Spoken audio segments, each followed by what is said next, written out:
భారత్ విజయ వ్యవహార రమణమూర్తి గారి మీద మొన్న జరిగినటువంటి కశ్యపరెడ్డి దాడిని ఖండిస్తూ మేము శ్రీశైలం దత్తసాయి ఆశ్రమం మౌనానంద స్వామి పీఠాధిపతి క్షేత్రం నుంచి మొన్న జరిగినటువంటి రమణమూర్తి గారి మీద దాడిని ఖండించడం, ఆయన మాట్లాడింది ఏంటంటే గోవులు నిషేధించడం, గోహత్య నిషేధించడం మరియు రామునికి దారి చూపిస్తున్నట్టుగా ఫోటోలు పెట్టడము, ఇలాంటి వాటి గురించి మాట్లాడము, చర్చించడము ఈ యొక్క అవతల వ్యక్తులకు నచ్చకపోవడం ఏంటంటే ఇది కరెక్ట్ సమంజసం కాదు. మరి ఈ యొక్క రమణమూర్తి గారి మీద దాడి చేయడం ఈ విషయం పరంగా చాలా హర్షం పట్ల తెలియజేస్తున్నాము. దేశానికి నలుమూలలుగా ఎక్కడున్నా గానీ భూ ప్రపంచం మొత్తం ఒకటే, గాలి నీరు భూమి ఆకాశం అన్ని ఒకటైనట్టుగా మనము అందరం హిందువులము ముస్లిము కలిసిమెలిసి ఉండాల్సిన ఈ యొక్క భూమి మీద మతోన్మాదులుగా ఏర్పడి గోహత్యలు, హిందువుల మీద దాడులు చేయడము మరియు కుల మతాల మధ్యలో చిచ్చులు పెట్టడము, ఇదంతా ఒక మతోన్మాది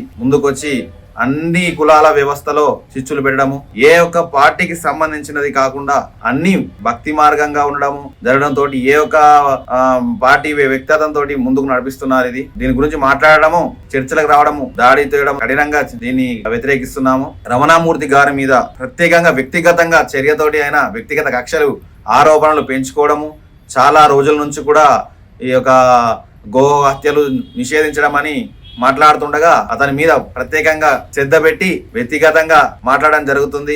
ఎప్పుడు నేను టార్గెట్ చేసి ఇతన్ని కాలం దగ్గరకు వచ్చింది, వ్యక్తిగతంగా మాటలు మాట్లాడడం కూడా చేస్తున్నారు. ఇది వాళ్ళకి సమంజసం కాదు.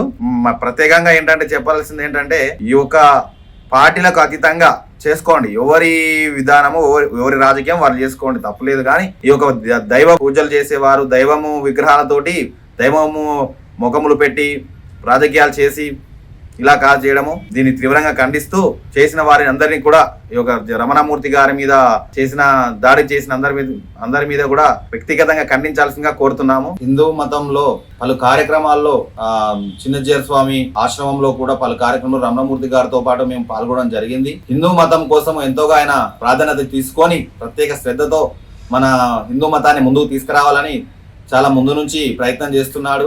కానీ దీనికి ఎవరు కూడా ముందుకు రాలేకపోతున్నారు. హిందూ మతాన్ని బలపడడానికి ప్రత్యేక కారకుడు రమణమూర్తి గారు. దీనికి మేమందరం ప్రత్యేక మద్దతు తెలుపుతున్నాము. పలుసార్లు మేము గాని శ్రీశైల పీఠాధిపతులు, మఠాధిపతులు, శివస్వాములు అందరం కలిసి హిందూ మతానికి ప్రత్యేకంగా దృష్టి వహించి ముందుకు సాగుతున్నాము. మరి ఒకటి ఏంటంటే ప్రత్యేకంగా రమణమూర్తి గారికి మద్దతు తెలుపుతూ హిందూ మతాన్ని ఎంతో కృషి చేస్తూ ముందుకు సాగిస్తున్నటువంటి రమణమూర్తి గారికి ప్రత్యేకంగా మేము మద్దతు తెలుపుతున్నాము. జై భారత్, జై హింద్.